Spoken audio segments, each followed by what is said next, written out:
बारिश के पानी में अक्सर बच्चे खेलने के लिए बाहर निकल जाते हैं, पर उन्हें ये नहीं पता कि गहरे पानी के अंदर उनका इंतजार कौन कर रहा होता है। तो उस शाम अंबा गांव का सोनू भी अपने बड़े भाई के पास अपने लिए नाव बनवाने पहुंच गया। जय भैया, देखो ना कितनी मस्त बारिश हो रही है।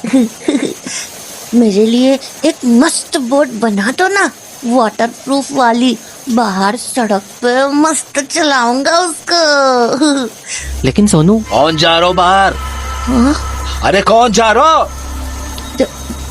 दादू। वो कोई ना जाओगे बाहर बारिश में खेलने। पर दादू, मैं तो बोट चलाने जा रहा था। बोला ना, कोई ना जाओगे बाहर। यो साल उसके वापस आओ को साल है। किसके वापस आने का साल दादू? उदू के। उदू? वही उदू ना दादू, जो नदियों और नालों में बच्चों का शिकार करता है। यो अंबा गांव अब बच्चों के खातिर सुरक्षित ना है, और बारिश के मौसम में तो खास करके ना है। यही से बाहर जाने की कोई जरूरत ना है, घर पे रह, समझ गया? और जय, तारू इम्तिहान है ना कल, तो तू भी पढ़ाई कर। इतना कहकर दादू अपने बिस्तर पर लेट गए और जय और सोनू आपस में धीरे धीरे बातें करने लगे। जय भैया, ये उदू वाली कहानी सच है क्या? हाँ सोनू, हर 12 साल में उदू अंबा गांव लौटता है और छोटे बच्चों का शिकार करता है। मेरा इतना मन था नाव चलाने का, पर अब कैसे चलाऊं? दादू ने तो बाहर जाने से मना कर दिया। जय भैया, चलो ना खेलते हैं। मेरे एग्जाम से सोनू, मैं नहीं खेल सकता। तो फिर मेरे लिए नाव बना दो, मैं उसी से खेल लूंगा। अरे पागल है क्या? दादू ने बोला ना बाहर खेलने नहीं जाना है। अरे मैं बाहर नहीं खेलूंगा, बस नाव चला के आ जाऊंगा, सच्ची। अरे लेकिन प्लीज ना जय भैया, प्लीज। देख, तुझे प्रॉमिस करना होगा कि तू नाव के पीछे पीछे नहीं जाएगा, तभी मैं तेरी बोट बनाऊंगा। पक्का प्रॉमिस भैया, नहीं जाऊंगा। थोड़ी ही देर में जय ने सोनू के लिए बोट बना दी और सोनू उसे लेकर बाहर खेलने के लिए चला गया। बाहर इतनी तेज बारिश हो रही थी कि सड़कें नदियां बन चुकी थी, और उस पानी में अपनी नाव को बहते देख सोनू खुशी से झूम रहा था। ये चली मेरी बोट, चल चल, ऑल तेज, ऑल तेज। सड़क पर पानी इतनी तेजी से बह रहा था कि सोनू की बोट पूरी रफ्तार से आगे बढ़ती चली जा रही थी, पर तभी उसे अपनी बोट एक गटर की ओर जाती दिखी। अरे नहीं नहीं, गटर में मत जा। नहीं मत जा। पर वो बोट नहीं रुकी और देखते ही देखते गटर के अंदर चली गई। तो सोनू भी भागा भागा उस गटर के पास पहुंचा। अरे यार, बोट तो अंदर चली गई, अब मैं कैसे खेलूंगा? सोनू गटर के पास खड़ा ही था कि तभी अचानक अंदर से एक हाथ बाहर आया और फिर धीरे धीरे उसका चेहरा। सोनू उस आदमी को नहीं जानता था और वो देखने में भी थोड़ा अजीब सा था। इससे पहले कि सोनू कुछ समझ पाता, उसे उस आदमी के हाथों में उसकी बोट दिख गई। तभी वो आदमी बोला, सोनू, ये बोट तुम्हारी है ना? हाँ, ये तो मेरी बोट है, पर तुम्हें कैसे मिली? मैं भी तुम्हारी तरह एक बोट से खेल रहा था, पर वो भी इसी गटर के अंदर चली गई। फिर मैं उसे ढूंढने अंदर चला गया, और पता है मुझे नीचे क्या मिला? क्या? तुम्हारी बोट। हाँ? तुम अंदर डूबे नहीं? नहीं, अंदर पानी नहीं है, सुंदर गार्डन है अंदर, ब्यूटीफुल फ्लावर्स, प्लेग्राउंड। सच्ची? हाँ सच्ची, गांव के अंदर खूब मजे करेंगे। नहीं, भैया बोलता है अनजान लोगों के साथ नहीं खेलते। अरे दोस्त बन जाते हैं ना यार। नहीं, मुझे डर लगता है, मैं जाता हूँ। अच्छा ठीक है, पर अपनी बोट तो लेते जाओ। लाओ। अरे बुद्धू, हाथ तो बढ़ाओ अपना। हाँ? अब लाओ। इधर सोनू ने अपना हाथ बढ़ाया था, वहीं दूसरी तरफ दादू गहरी नींद में सो रहे थे कि तभी एक तेज बिजली की आवाज हुई और उनकी आंख खुल गई। न जाने ये बारिश कब रुकेगी। ये दोनों कटे गए। अरे सोनू, जय, अरे कहां चल गो? डर के मारे जब दादू हड़बड़ाते हुए कमरे से बाहर आए तो उन्हें जय दरवाजे पर खड़ा मिला। जय, तू यहाँ क्या कर रहा हो? और सोनू कटे हो? वो दादू, वो यहीं बाहर बोट से खेल रहा था, पर अभी तक आया नहीं। अरे दिमाग फिर गया है कहा तुम दोनों को?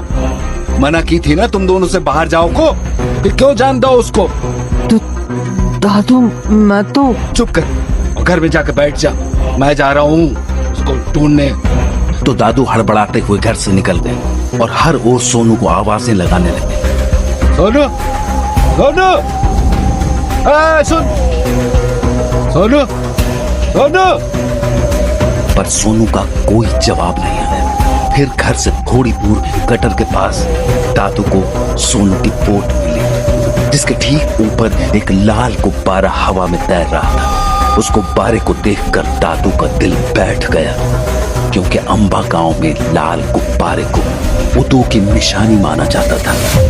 तो हताश होकर दादू ने वो पेपर बोट उठाई और घर लौटा है। उनके घर लौटते ही जय बोल पड़ा। दादू, सोनू कहाँ है?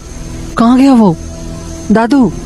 जय लगातार सवाल करता रहा, पर दादू ने कोई जवाब नहीं दिया और जय के हाथों में सोनू की बोट थमाते हुए अपने कमरे में चले गए। ये तो वही बोट है जो मैंने सोनू के लिए बनाई थी। दादू, बताओ ना, कहाँ है सोनू? दादू। दादू कुछ नहीं बोले और जय ने पूरी रात उनके जवाब के इंतजार में बिता दी। अगली सुबह जब वो स्कूल गया तो एग्जामिनेशन हॉल में उसका दोस्त मोंटी उससे बोला, ए जय, एग्जाम की तैयारी कैसी है? क्या हुआ? तेरा मुंह क्यों उतरा हुआ है? सोनू खो गया यार। क्या? खो गया? कैसे? पता नहीं यार, कल बारिश में खेलने गया था बाहर, तब से लौटा ही नहीं है। लौटा ही नहीं मतलब? वो तो घर से दूर जाता ही नहीं कहीं। वही तो, एग्जाम नहीं होता तो मैं उसको ढूंढने चला गया होता। कोई नहीं, तू चिंता मत कर, पेपर देते हैं, उसके बाद ढूंढने चलेंगे। ठीक है, तू पेपर के बाद मेरे घर पे आ जाना, उधर से उसे ढूंढने चलेंगे। ठीक है, चल अभी के लिए ऑल द बेस्ट। तुझे भी।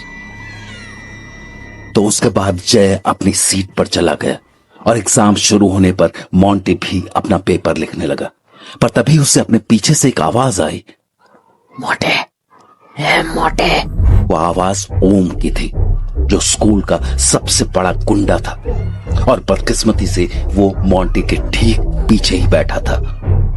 अबे मोटे, सुनाई नहीं दे रहा क्या? क्या हुआ? चुपचाप मुझे अपनी कॉपी दिखा, मुझे कोई भी सवाल नहीं आ रहा है। पर क्या पर कर रहा है? देख, तूने कॉपी नहीं दिखाई ना, तो तेरा वो हाल करूंगा कि घर जाने लायक नहीं बचेगा, समझा? मोंटी जानता था कि ओम मजाक नहीं कर रहा था, उससे पूरा स्कूल कांपता था, इसलिए उसने उसे अपनी कॉपी दिखाना ही बेहतर समझा। पर तभी मोंटी के मन में एक ख्याल आया कि अगर वो ओम को अपने सवाल नहीं दिखाएगा तो ओम पक्का फेल हो जाएगा और अगली क्लास में उसे ओम को झेलना नहीं पड़ेगा। तो पलटकर मोंटी ने ओम से कहा, मैं तुझे क्यों दिखाऊं? मुझे एग्जाम लिखने दे। उसके बाद ओम ने कुछ नहीं कहा, पर उसकी आंखों में मोंटी के लिए गुस्सा साफ दिख रहा था। थोड़ी देर तक वो वहीं बैठा रहा। फिर टीचर को अपनी कॉपी देकर एग्जामिनेशन हॉल से बाहर जाने लगा, पर जाने से पहले वो मोंटी के पास रुका और उसे गुस्से से देखते हुए बोला, तू बाहर मिल बेटा। अगर तू आज अपने पैरों पे चल के घर चला गया ना तो मेरा नाम ओम नहीं। ओम की धमकी सुनकर मोंटी बहुत डर गया, क्योंकि वो जानता था आज स्कूल के बाद ओम उसे नहीं छोड़ने वाला था। इसलिए एग्जाम खत्म होते ही वो छुपते छुपाते अपने घर की ओर चला आया और वहां अपना स्कूल बैग रखकर जय के घर जाने लगा। पर अभी वो आधे रास्ते ही पहुंचा था कि उसे अपने बाईं ओर वाले तालाब के ऊपर एक बड़ा सा गुब्बारा दिखा। वैसे तो मोंटी की उम्र गुब्बारों से खेलने की नहीं थी, पर उस लाल गुब्बारे ने मानो उस पर कोई जादू सा कर दिया था। मोंटी उस गुब्बारे को पकड़ने के लिए पानी में जाने की सोच रहा था कि तभी उसकी नजर तालाब में तैर रही एक कमीज पर पड़ी। मोंटी उस कमीज को देखकर तुरंत समझ गया कि वो कमीज सोनू की ही थी, क्योंकि उसने आखिरी बार सोनू को उसी कमीज में देखा था। उस कमीज को देखने के बाद मोंटी के दिमाग से उस गुब्बारे का ख्याल निकल चुका था। अब वो बस सोनू की उस शर्ट को तालाब से निकाल लेना चाहता था, पर अभी वो तालाब में उतरने की सोच ही रहा था कि उसे अपने पीछे से एक आवाज आई। ओए मोटे, पानी में सुसाइड करने जा रहा है क्या?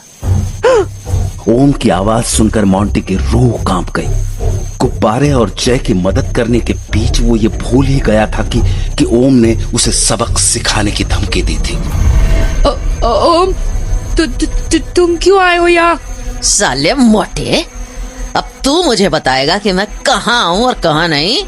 मैं यहाँ तुझसे हिसाब चुकता करने आया हूँ, समझा ना? क्यों? कौन सा हिसाब? अच्छा, साले हाथी के बच्चे, इतनी जल्दी भूल गया? याद है ना क्या कहा था तूने मुझे एग्जाम में? ओम भैया, वो गलती से। ओहो, ओम भैया, तू तो मिमियाने लगा बे। अब चुपचाप यहाँ चल। मोंटी जानता था कि वो यहाँ से कहीं नहीं भाग सकता।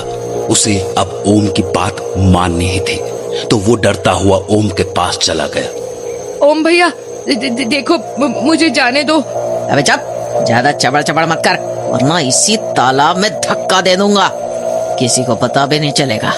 ओम भैया प्लीज, मम्मी ने जल्दी बुलाया घर पे, प्लीज जाने दो।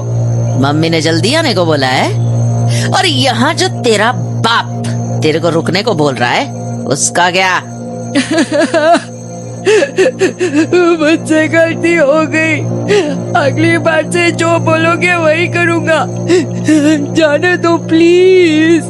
मोंटी गिड़गिड़ा ही रहा था कि ओम ने अपने कमीज के अंदर से एक चाकू निकाल लिया। देख इस चाकू को, हाँ? ये है तेरा बाप, इसको बोल प्लीज, बोल हरामी। ये चाकू क्यों? इससे क्या करोगे ओम भैया? अभी बताता हूँ इससे क्या करूँगा, पहले शर्ट उतार अपनी। नहीं प्लीज। खुश हो जा कि पैंट नहीं उतरवा रहा मोटे, शर्ट उतरवा रहा हूँ, क्योंकि मुझे तेरी गोल मटोल तोंद देखनी है। चल उतार, नहीं तो पेट फाड़ दूंगा तेरा। उतार रहा हूँ। लाचार मोंटी क्या करता, उसने न चाहते हुए भी अपनी शर्ट उतार दी और घबराई आंखों से ओम की ओर देखने लगा। ओम भैया प्लीज जाने दो ना।